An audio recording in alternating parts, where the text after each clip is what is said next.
I want for once in my life to have power to mold a human destiny.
Well, Mr. Lovborg, this is rather a late hour to call for Thea.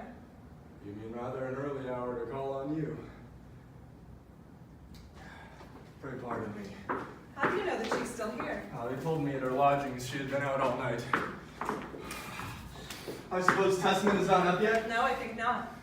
When did he come home? Very late. Did he tell you anything? Yes, I gathered you'd had an exceedingly jolly evening at Judge Brack's. Nothing more? I don't think so. However, I was so dreadfully sleepy. Oh, Yes, at last. And too late. too late for what? Everything is too late now. It is all over with me. No, don't say that. Oh, you'll say the same when you hear I me. won't hear anything. Perhaps you would prefer to speak to her alone. If so, I will leave you. No, stay. You two, I beg you to stay. I want to say that now our ways must part. I knew it. Part. You can be of no more service to me, Thea. How can you stand there and say that? No more service to you? Am I not to help you now as before? Are we not to go on working together? Henceforward, I shall do no work. Then what am I to do with my life? You must try to live your life as if you had never known me. You know I cannot do that. Try if you cannot, Thea. You must go home again. Never in this world. Where you are, there I will be also. I will not let myself be driven away like this. I will remain here. I will be with you when the book appears. Oh, yes, the book. My book and Thea's.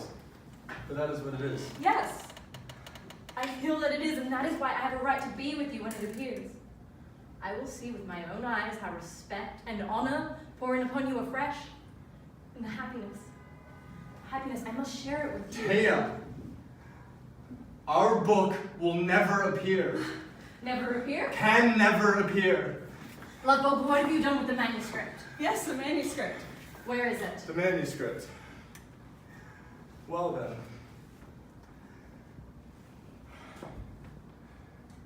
I have torn the manuscript into 1,000 pieces. Oh God, no! But that's not... Not true, you think?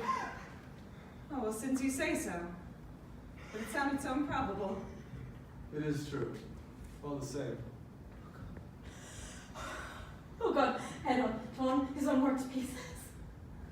I have torn my own life to pieces, so why should I not tear my life work too? And you did this last night. Yes, I tell you, tore it into 1,000 pieces and scattered them on the fjord far out. There is cool seawater at any rate. Let them drift upon it, drift with the current and the wind. And then, presently, they will sink deeper and deeper, as I shall Thea. Do you know, Lovborg, what you have done with the manuscript? I will think of it to my dying days, or you would kill the little child! Yes, you are right, it is a sort of child murder. Don't put you that did it about the child belonged to me too! Oh, the child. Who is all over there?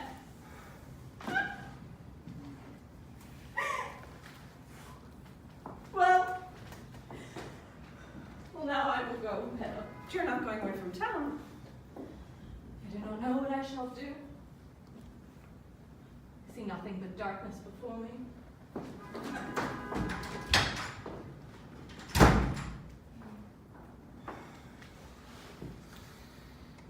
So you're not going to see her home, Mr. Lovborg?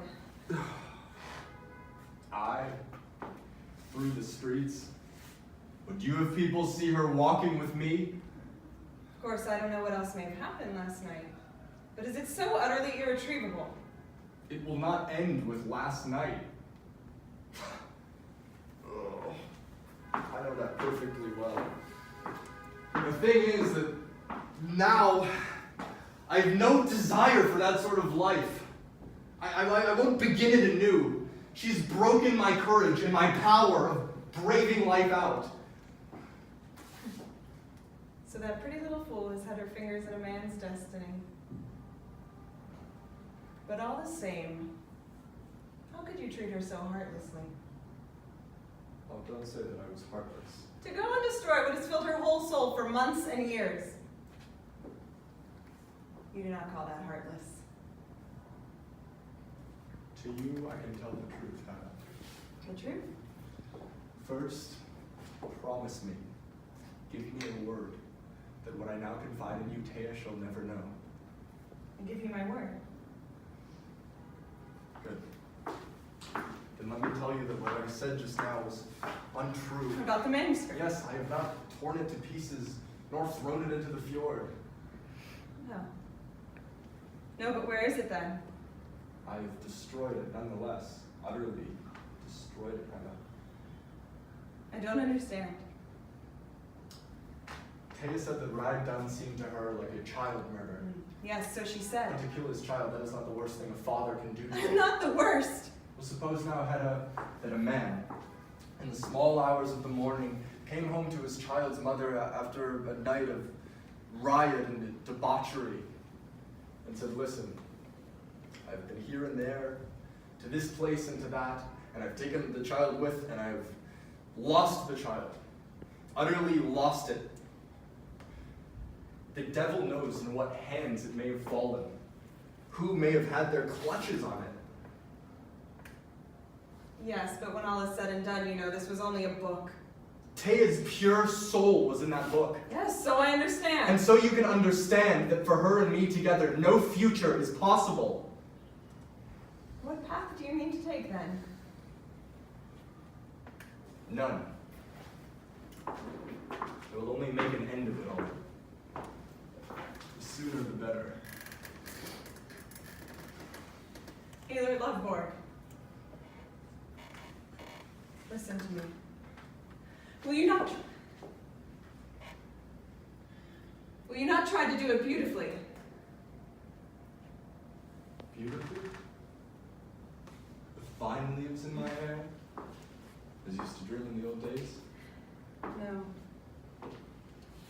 No, I've lost my faith in the vine leaves. But beautifully nevertheless. For once in a way. Goodbye. You must go now, and do not come here anymore. Goodbye, Mrs. Tesman. And give George Tesman my love. No, wait. I must give you a memento to take with you.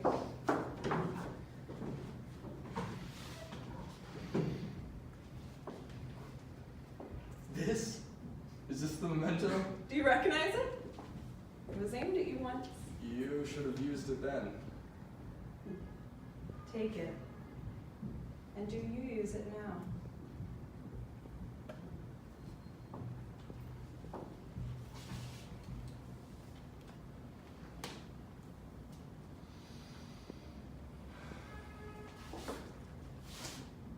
Thanks.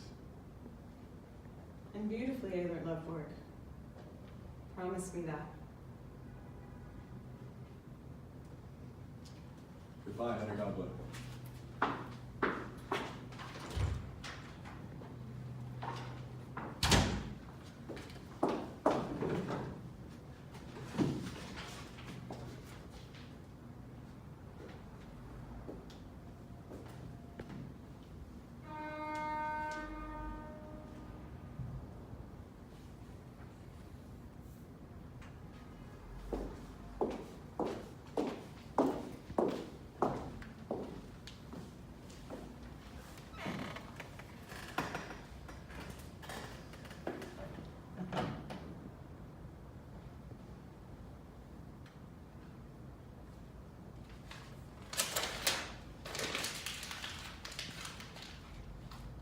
now I am burning your child, Thea.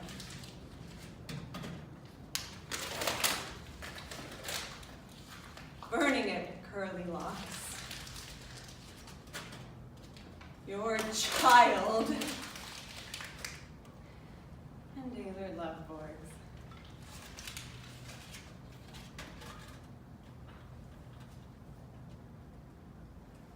I'm burning. I'm burning your child.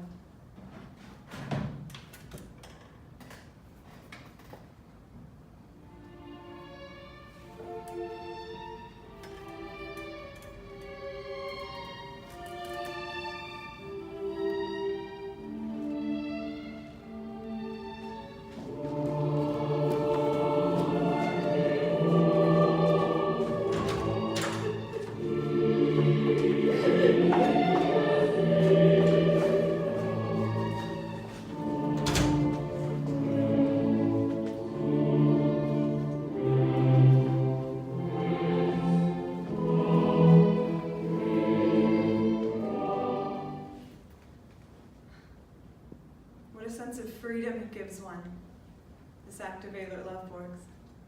Freedom, Mrs. Hedda? Well, of course, it is a release for him. I mean, for me, it gives me a sense of freedom to know that a deed of deliberate courage is still possible in this world. A deed of spontaneous beauty. My dear Mrs. Hedda. Oh, I know what you're going to say. For you are a sort of specialist too, like, you know. Eilert Lovborg was more to you than perhaps you're willing to admit to yourself. Am I wrong? I do not answer such questions. I only know that Eilert Lovborg has had the courage to live his life after his own fashion. And then, alas, a great act. With its beauty. I'm sorry, Mrs. Hedda, but I fear I must dispel an amiable illusion. Illusion? Which could not have lasted long in any case. What do you mean? Eilert Lovborg did not shoot himself voluntarily. Not voluntarily? No. The thing did not happen exactly as I told it. Have you concealed something? For poor Mrs. Elvsted's sake, I idealized the facts a little. What are the facts? First, that he is already dead. At the hospital? Yes, without regaining consciousness. What more have you concealed? The event did not happen at his lodgings. That can make no difference. Perhaps it may, for I must tell you, Eilert Lovborg was found shot in Mademoiselle Diana's boudoir. That is impossible, Judge Brack. He cannot have been there again today. He was there this afternoon. He went there, he said, to demand the return of something which they had taken from him. Talked wildly about a lost child. So that is why. I thought probably he meant his manuscript, but now I hear he destroyed that himself, so I suppose it must have been his pocketbook? Yes, no doubt. And there he was found? Yes, there. With a pistol in his breast pocket, discharged. The ball had lodged in a vital part. In the breast, yes? No, in the bowels. That too. Oh, what curse is it that makes everything I touch turn ludicrous and mean? There is one point more, Mrs. Hedda. Another disagreeable feature in the affair. And what is that? The pistol he carried. Well, what of it? He must have stolen it. Stolen it? That is not true. He did not steal it. No other explanation is possible. He must have stolen it. Now hush. Hedda, dear, it is almost impossible to see under that lamp. Think of that. Yes, I am thinking. Would you mind? I was sitting at your writing table, eh? If you like. No, wait, let me clear it first. Oh, you needn't trouble, Hedda. There's plenty of room. No, let me clear it, I say. I will take these things in and put them on the piano. There.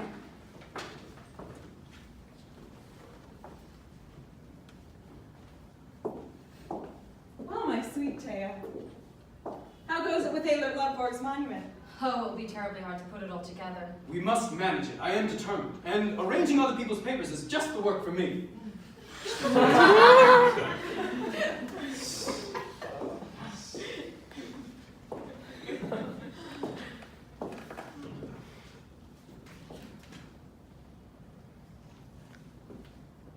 did you say about the pistol? That he must have stolen it. Why stolen it? Because every other explanation ought to be impossible, Mrs. Hedda. Indeed. Of course, Eilert Lovborg was here this morning, was he not? Yes.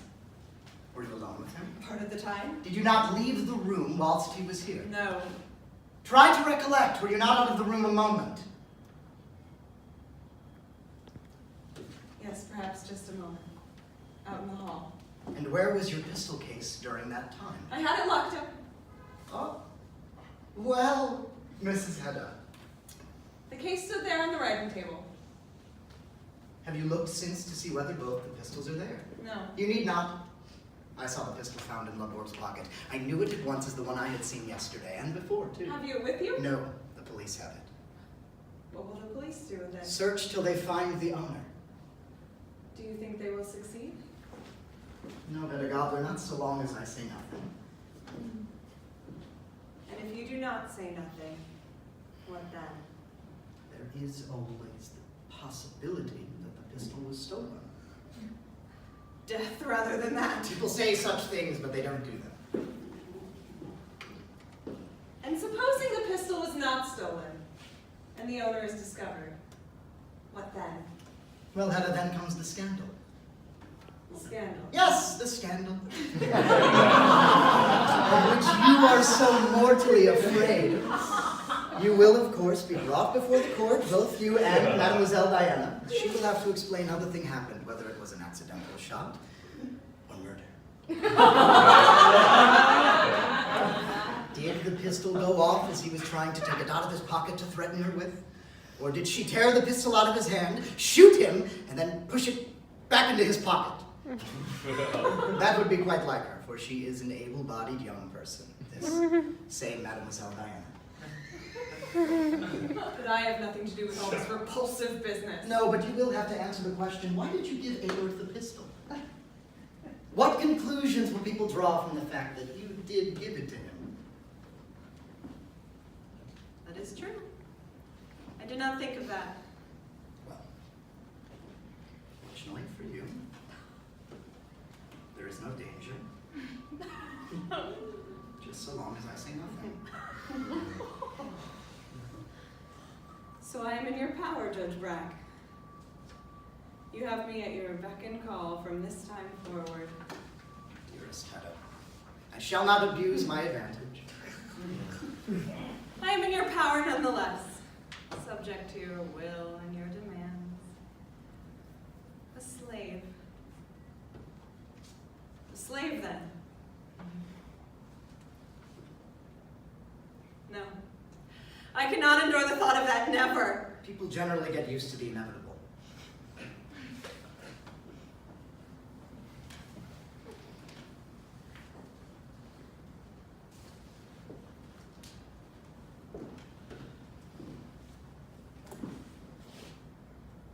Yes. Perhaps.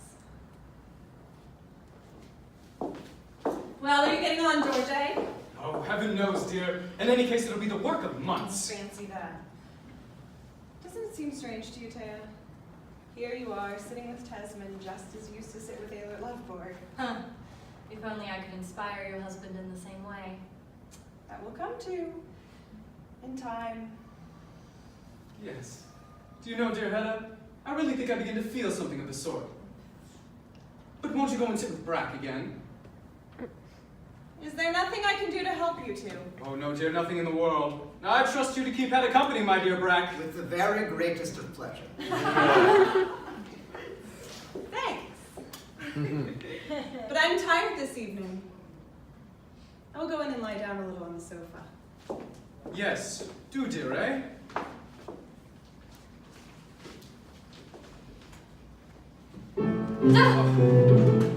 What is that? Why, my dearest Hedda, do not play dancing music this evening. Think of Aunt Rita and of Eilert, too. And of Aunt Julia, and of all the rest of them. After this, I will be quiet. It is not good for her to see us at this distressing work. I tell you what, Mrs. Elvsted, you shall take the empty room in Aunt Julia's, and I will come over there in the evening, and we can sit there and work, eh? Oh, I hear what you're saying, Tesman. But how am I to get through the evenings out here? to look in now and then, even though I am out. Every blessed evening, with all the pleasure in this life. We shall get on capitally together, we two. Oh, don't flatter yourself, we will, Judge Brack. Now that you are the one cock in the basket! Oh, she's playing with those pistols again. Shoot it!